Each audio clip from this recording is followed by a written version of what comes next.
The story no one dared to whisper begins not with gods, nor titans, nor heroes, but with chaos. Not the chaos of battle or storms, but a vast, yawning nothingness. No light, no darkness, no time, no space, just pure, unshaped potential. From this infinite void, the cosmos would one day rise, but for now, chaos reigned alone. And then, without warning, without design, came the first stirrings of existence. From the womb of chaos emerged Gaia, the earth, vast and nurturing, her body forming the mountains and valleys. Alongside her came Tartarus, the deep abyss, darker than darkness itself. High above, Eros, the primal force of love and attraction, awakened a silent urge that would drive all creation forward.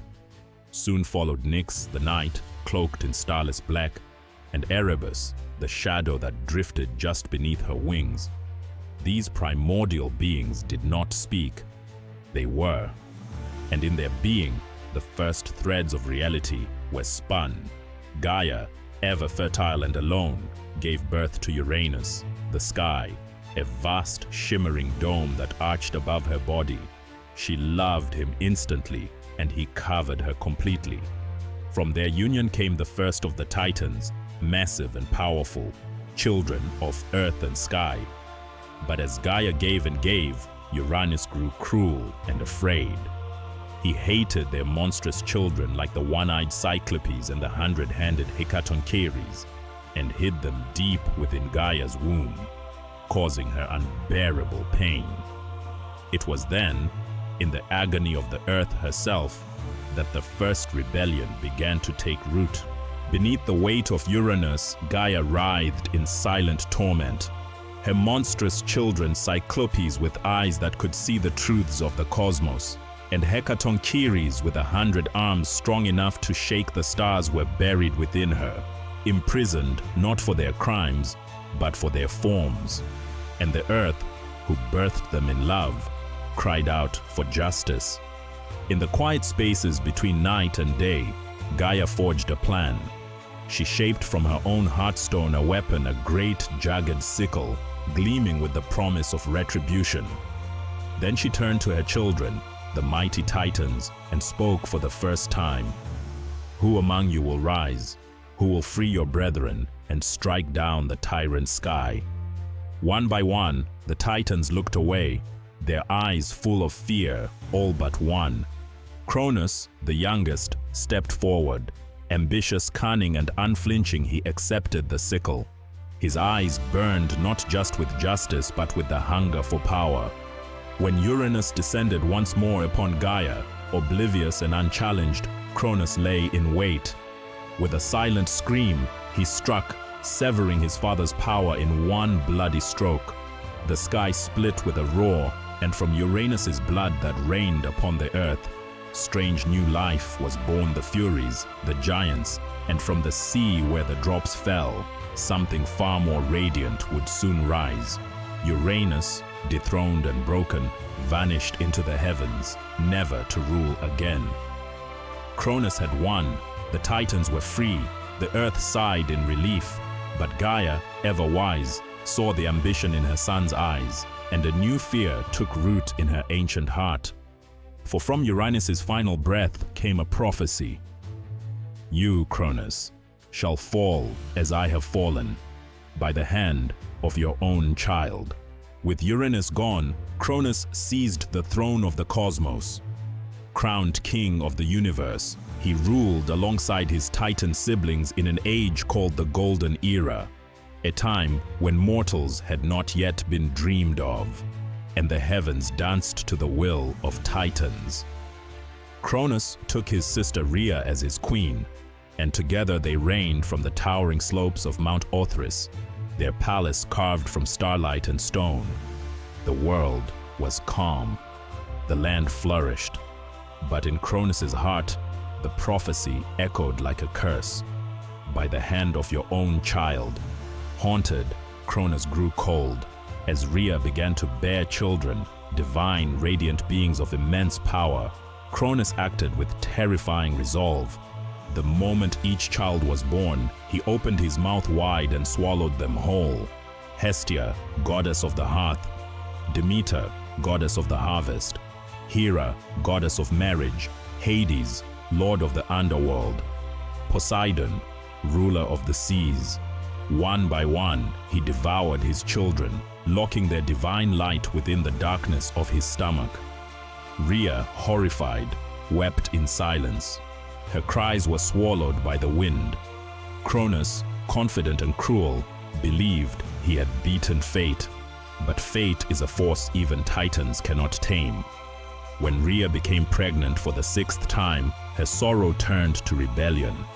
She fled to the island of Crete, where the earth itself conspired with her. There, in a sacred cave hidden among ancient oaks and roaring waterfalls, she gave birth to her final child, a son who would bring the storm. In the shadowed cradle of Mount Ida, hidden deep within the island of Crete, Rhea gave birth to her last hope, Zeus. The cave echoed with his first cry, not of fear, but of fury, as though the very sky trembled in anticipation. To protect him from Cronus, Rhea wrapped a stone in swaddling cloth and presented it to her husband. Unsuspecting, Cronus swallowed the rock, believing the prophecy finally crushed beneath his will. But far from his reach, the real child grew strong. The infant Zeus was entrusted to Amalthea, a divine goat whose milk gave him vigor. Around him, the Curetes, armored warriors of the mountain, danced and clashed their swords, drowning out his cries with rhythmic fury to keep Cronus from hearing. Nature itself guarded the boy birds, fed him honey, bears brought warmth, and time bent gently around him, whispering ancient truths. Years passed. The child became a god, not just any god, but one with fire in his veins and lightning in his breath. He was clever, fierce, and destined. While Cronus ruled in bloated arrogance, Zeus prepared in silence. He learned of his siblings imprisoned within the belly of the tyrant. He learned of the prophecy, the sky's warning to the earth, and he vowed not only to avenge them, but to reshape the cosmos. With his youth behind him and storm clouds gathering, Zeus descended from Mount Ida, his eyes sharp with purpose. He would not come alone. Zeus, now a god in his prime, stood at the threshold of Olympus, the winds hissing with tension around him. Lightning danced along his fingertips, raw, untamed, divine. But before he could challenge Cronus, he had to free his siblings from the belly of the beast. Disguised as a humble cupbearer, Zeus infiltrated the palace of Mount Othrys. There, with the help of Metis, the Titaness of wisdom, he brewed a potent elixir, an emetic so powerful it could tear open the stomach of a titan. One night, as Cronus feasted in arrogant peace, Zeus offered him the drink. The king laughed, lifted the cup, and drank. Moments later, Cronus doubled over in agony. With a thunderous retch, he vomited out the 5 divine children he had swallowed. Hestia, Demeter, Hera, Hades, and Poseidon fully grown and burning with rage. The heavens themselves shook. The balance of power had changed, but Cronus did not retreat. With a roar that split the sky, he summoned his fellow titans, and so began the Titanomachy, a war that would last 10 years, fought across the earth, the sky, and the depths of Tartarus. On one side, Cronus and the Titans, ancient and massive, wielding the primal might of the old world. On the other, Zeus and his freed siblings, the Olympians fighting with purpose, fury, and the promise of a new order. The battlefield raged with storms and fire. Mountains were hurled like stones, rivers boiled, oceans split, even Gaia groaned under the weight of their clash. And though the war hung in balance, Zeus knew the Titans could not be defeated by strength alone. He would need monsters to fight monsters. With each passing year, the Titanomachy grew more savage, the cosmos cracking beneath the fury of divine war. But the Titans, ancient and unyielding, began to press the Olympians back. Cronus stood tall, blade in hand, roaring commands that made stars tremble. Zeus, battered yet unbroken, knew that victory would never come with Olympian strength alone. He needed an edge, a storm greater than lightning, a force born before the Titans themselves. He turned to the one place even Titans feared: Tartarus, the abyss. There, in the deepest pits of darkness, the forgotten children of Gaia screamed in silence. The Cyclopes, one-eyed smiths of thunder and fire, and the Hecatonchires, beings with 100 arms and 50 heads, whose rage could level mountains. Cronus had buried them long ago, chaining them beneath the world. But Gaia, moved by Zeus's courage, whispered the path through shadow. Torch in hand, heart defiant, Zeus descended. The gates of Tartarus were guarded by towering terrors, but none could stop the King of Thunder. With a crash of his fist, he shattered their chains, and the ancient prisoners rose once more. The Cyclopes, in gratitude, gifted Zeus 3 divine weapons: thunder lightning, the thunderbolt to Poseidon. They gave the trident, a weapon to shatter the sea. To Hades, they forged the helm of invisibility, to strike from the unseen. With these gifts and monstrous allies at his side, Zeus returned to the battlefield, not as a general, but as a god of revolution. The tides of war began to turn. The sky darkened not with night, but with war. Zeus stood atop Mount Olympus, lightning crackling through the clouds like veins of fire. Behind him, the Olympians assembled divine and furious. Beside them, the Cyclopes and the 100-handed ones thundered in anticipation, boulders the size of cities gripped in their fists. The time had come for the final strike. Across the battlefield, Cronus raised his golden scythe, his face etched with rage and dread. The Titans gathered behind him, colossal and ancient, wielding the chaos of the world's beginning. Their roars tore through valleys, their feet split mountains. But the old world was fading, and they knew it. The war ignited like never before. Poseidon slammed his trident into the oceans, summoning tidal waves that swallowed legions of Titans. Hades vanished into shadow, striking from the unseen, dragging enemies into the underworld with silent vengeance. Hera and Demeter fought like twin storms, radiant with divine wrath. And above them all, Zeus soared, a tempest made flesh. With a cry that shook the heavens, he hurled his first true thunderbolt, forged in the abyss and lit by the fury of justice. It struck Cronus square in the chest, sending the Titan King crashing to his knees, the scythe clattering from his hand. Still, Cronus rose, bleeding starlight, burning with pride. But Zeus had not come to plead. He called upon the 100-handed ones, who rained down a barrage of stone and flame like the fury of 10,000 gods. The Titans were overwhelmed. One by one, they fell buried beneath the weight of the new age. Cronus, beaten and bound in unbreakable chains, stared up at the son who had undone him. The prophecy had come true. The battlefield fell silent. The Titans lay shattered and bound, their bodies broken, their pride torn from the sky. Cronus, once ruler of the cosmos, knelt in chains forged from celestial ore, unable to look his son in the eye. Victory belonged to the Olympians, but Zeus, though triumphant, did not gloat.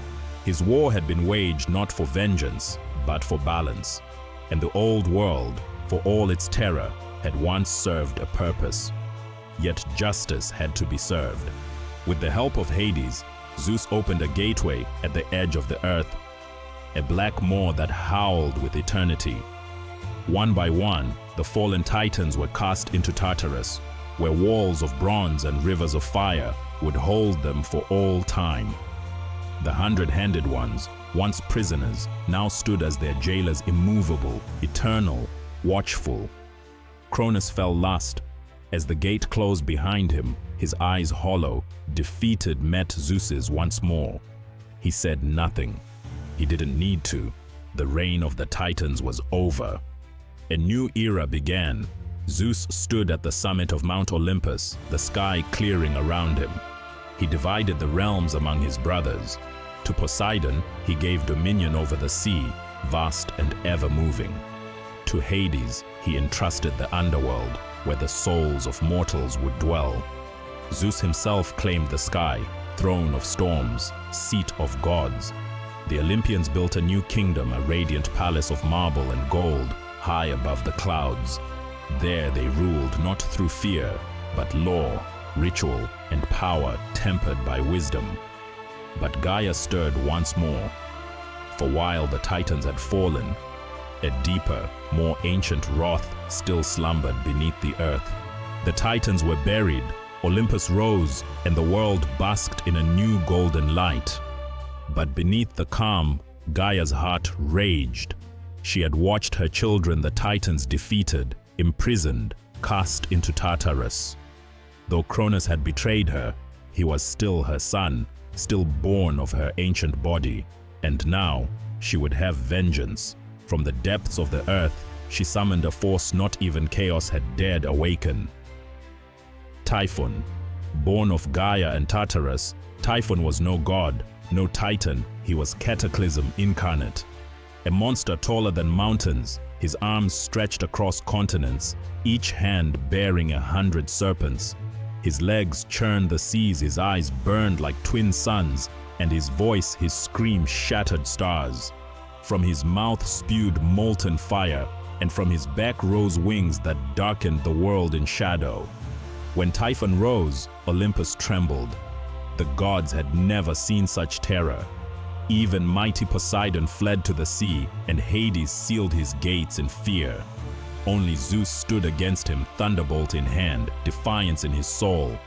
The sky cracked as their battle began. Typhon hurled mountains, Zeus hurled lightning. Oceans boiled, forests turned to ash. The heavens twisted. Typhon seized Zeus and tore the sinews from his limbs, burying the god beneath Mount Etna. The Olympians despaired, but Zeus, the unyielding storm, was not so easily destroyed. With the help of Hermes, the swift messenger, and Pan, god of wild fear, Zeus reclaimed his strength. His muscles renewed, his fury rekindled. He rose from the ash and cast the mightiest thunderbolt ever forged straight through Typhon's heart. The beast shrieked, flame bleeding from every wound. Zeus hurled him into the depths of the earth beneath the molten mountains of the world.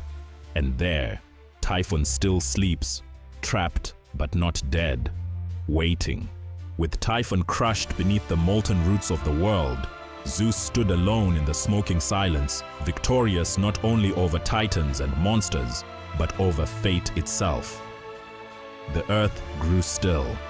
The skies, once torn by fire and storm, cleared for the first time in an age. The sea calmed, the winds softened, and Mount Olympus blazed with golden light. The war was over. Chaos was bound. The cosmos had found its king. Zeus called his siblings together atop Olympus. Around him stood the gods of the new order: Hera, queen of the heavens and guardian of marriage; Poseidon, lord of the oceans, tempestuous and proud; Demeter, bringer of harvest, whose footsteps turned soil to green; Hestia, flame of the hearth, quiet but eternal; Hades, ruler of the underworld, stern and silent. Together, they forged the Olympian pantheon, a divine court to govern all realms, sky, sea, underworld, and mortal earth. Laws were spoken, oaths sworn, temples dreamed into being. A new age began, an age of myth, of gods, of destiny. And from the clay of Gaia herself, shaped by divine hands, the first mortals would one day rise. They would worship, fear, question, and celebrate the gods and carry the memory of these epic beginnings in their blood. But high above them all, seated on a throne of storm clouds and lightning, ruled Zeus, the All-Father, whose thunder still echoes across mountains and seas. This was not the end, it was the beginning of everything. Drop a comment and follow me to learn more legends that still resonate today.